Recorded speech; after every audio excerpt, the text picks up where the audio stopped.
오늘은 고난주간을 앞두고 함께 묵상하기 좋은 책 한 권을 소개해 드리고자 합니다. 김기석 목사님이 저술한 그리움을 품고 산다는 것입니다. 오늘 영상은 책의 내용을 리뷰하기보다 일부를 발췌하여 낭독하면서 여러분들과 함께 묵상하고자 합니다. 그리움을 품고 산다는 것, 김기석. 보고픈 이들에게.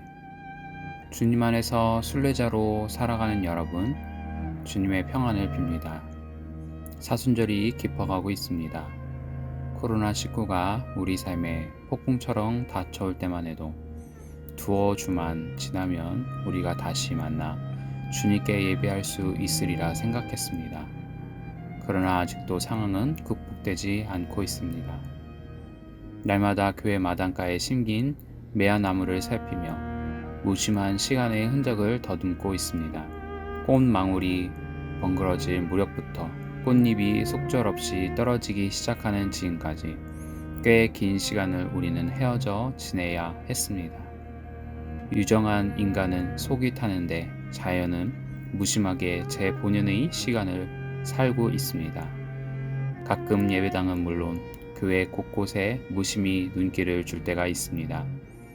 그곳에 앉아 예배를 드리고 담소하던 교우들의 모습을 그리움으로 떠올립니다. 예레미야는 하나님과의 언약을 저버린 백성들이 감내해야 할 고통과 파괴의 시간을 예고한 후에 시련의 시간이 지나면 아름다운 일상이 회복될 것이라며 그 비전을 담아냈습니다. 뿌리 깊은 나무가 되어 아침에처럼 떠오르는 주님의 영광이 우리 가운데 나타나기를 빕니다. 또 한 주가 지나갑니다. 연초록의 계절입니다.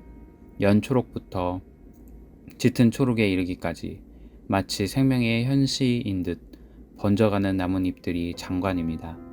인간의 현실은 사뭇 암담하지만 자연은 이렇게 무심히 아름답습니다. 그 아름다움을 아름다움으로 향유할 여유조차 없이 살아가는 이들이 많습니다. 아무리 바빠도 가끔은 멈춰서서 그런 자연세계에 눈길을 주어야 합니다. 그래야 허망의 파도에 휩쓸리지 않을 수 있습니다. 지금 제 귀에는 환청처럼 교우들의 음성이 들려옵니다. 함께 기뻐하는 소리, 찬양의 소리가 이 공간을 가득 채울 날을 저는 그리움으로 기다립니다. 가장 미세한 바이러스가 인간이 구축해온 문명의 토대를 뒤흔드는 모습을 바라보면서 우리가 얼마나 오만하게 살아왔는지 돌아보지 않을 수 없습니다. 많은 학자가 이런 사태는 인간이 자행한 환경 파괴 그리고 그로 인한 기후 변화와 무관하지 않다고 지적합니다. 동물들의 서식지가 파괴되고 동물 세계와 인간 세계의 경계가 무너지면서 동물의 몸에 깃들어 살던 바이러스가 인간에게 옮겨온 것이라는 말입니다. 그러나 또 다른 표징도 있습니다. 많은 이가 질병을 물리치기 위해 헌신하고 있습니다. 위험을 위해 달아나기는커녕 위험 속으로 뚜벅뚜벅 걸어 들어간 의료진들, 방역 업무에 온 힘을 다하는 이들, 자원봉사자들, 십시일반으로 마음을 모아 공경에 처한 이웃을 돕는 사람들이 있습니다.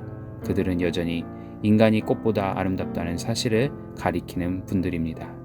새 시대의 산파가 되어 가끔 공원을 걷다가 망연히 서서 운동기구를 이용하는 이들을 바라볼 때가 있습니다. 젊은 분들보다 연세 지극한 분들이 많습니다. 마스크 위로 드러난 얼굴의 주름과 희끗희끗한 머리를 보며 교회 어르신들을 떠올립니다. 누구보다도 교회에 오고 싶으실 텐데 차마 그럴 수 없어서 마음으로만 끌탕하는 그 마음 제가 왜 모르겠습니까? 그래도 남에게 폐를 끼치면 안 된다는 생각이 그저 고맙기만 합니다. 이 기다림의 시간이 언제까지 이어질지 모르지만 모두 건강 잘 유지하시기를 기도할 뿐입니다. 우리에게는 날개가 있습니다. 전도서 기자는 하나님은 모든 것이 제때에 알맞게 일어나도록 만드셨다고 말합니다. 저는 삶이 공고하다고 느낄 때마다 이 구절을 기억합니다. 그리고 하나님의 때를 바라보고 또 기다립니다. 하나님의 때에 깃든 아름다움을 보기 위해 노력합니다. 알맞게 라고 번역된 히브리어 야페는 적당하게, 아름답게, 어울리게 라는 뜻을 내포합니다. 하나님의 질서 안에서 살아갈 때 삶의 비애는 줄어듭니다. 투덜거림을 그칠 때 명랑한 삶이 시작됩니다. 이제 나는 깨닫는다. 기쁘게 사는 것, 살면서 좋은 일을 하는 것, 사람에게 이보다 더 좋은 것이 무엇이랴. 지금은 인내의 시간. 어려운 시절일수록 더 긴밀하게 소통해야 합니다. 허튼 소리라도 나누면서 저만치에 나의 사랑하는 벗이 있구나 하고 느끼게 해줄 필요가 있습니다. 특히 어려운 시절을 보내는 교우들에게 사랑의 인사를 전해 주십시오. 목회실 식구들은 모두 잘 있습니다. 여러분들은 어떠신지요? 교회 마당에 흐트러지게 핀 장미꽃들이 여러분께 인사 올립니다. 군산에서 옮겨온 첫 해, 풍성하진 않아도 소박한 꽃을 피운 찔레꽃도 여러분께 인사를 올립니다. 한 주간도 최선을 다해 행복을 누리십시오. 주위 사람들에게 지옥을 맛보게 하지 말고 천국의 맛을 전하며 사십시오. 작고 사소한 행복을 귀히 여기십시오.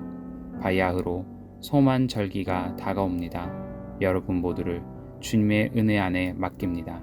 주님, 우리를 지키소서. 혼자 소리로는 할 수 없겠네.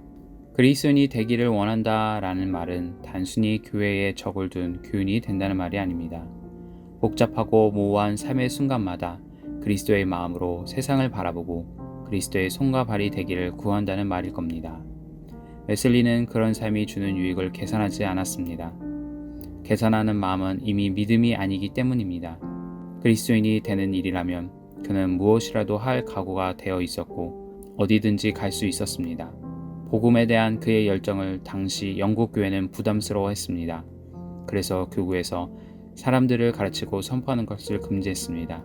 교회가 그를 내쳤다 말입니다. 그는 교회 밖에 머무는 이들의 삶의 자리로 나아갔습니다.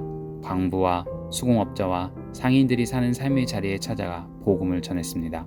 복음만 전한 것이 아니라 하나님의 꿈이 실현되는 세상을 이루는데 필요한 일들을 동역자들과 함께 착실하게 수행했습니다. 하늘숨 들이마시고 측은히 여기는 마음이 평화를 만듭니다. 제레미 리프키는 인류 역사를 공감 확대 과정이라고 말합니다. 저는 그 말을 붙들고 싶습니다. 그는 예수님의 순환 이야기 앞에서 사람들이 수경해지는 까닭을 이렇게 설명합니다. 예수의 순환 이야기는 십자가의 등을 지고 처형될 언덕으로 가는 길고 험한 여정에서 겪는 나약한 개인을 가감없이 보여준다. 도중에 그는 박해자들에게 칙칙질 당하고 십자가의 무게를 감당하지 못해 비틀거리고 넘어진다. 그가 걷는 고통의 길은 이야기를 듣는 사람에게 공감적 반응을 불러일으키고 자신이 십자가를 진 것 같은 느낌을 갖게 만든다. 예수의 고통이 내 고통처럼 느껴진다. 십자가의 길은 공감 학대의 보편적 의식을 일깨운다. 그것은 나약하고 죽을 수밖에 없는 운명과 억압과 불의와 배척에 맞서는 모든 사람의 개인적 고통을 인정하는 것이다. 어둠을 찢는 사람들, 불편하고 불쾌한 일들이 많은 나날이지만 우리는 그 척박한 현실 속에 기쁨과 희망을 파종하라고 부름받은 사람들입니다. 형편이 어떠하든 주위에 밝은 기운을 불어넣을 수 있으면 좋겠습니다. 가장 어려운 선택의 시간 앞에 서 있는 마리아에게 천사는 기뻐하라고 말합니다. 천사가 말하는 기쁨은 하늘에 접속된 자만 누릴 수 있는 기쁨일 것입니다. 우리 모두 그 기쁨을 맛볼 수 있으면 좋겠습니다. 그 기쁨은 멀리 서서 관망하는 이들이 아니라 하나님께 자기 운명을 내던진 이들만 맛볼 수 있습니다. 어둠이 점점 깊어가고 있지만 그만큼 빛이 도래하는 시간 또한 가까워 오고 있습니다. 이 희망을 꼭 붙잡고 오늘도 내일도 주님과 동행하는 기쁨 누리시기를 빕니다. 주님의 평안이 우리 모두 가운데 함께 하시길 빕니다. 오늘은 김기성 목사님이 작년 한 해 동안 성도들에게 안부의 편지를 쓴 신앙 에세이를 함께 묵상해 보았습니다. 다음 주 고난주간을 맞이하여 이 책과 함께 그리스도의 풍성한 은혜를 깊이 묵상하시기를 축복합니다.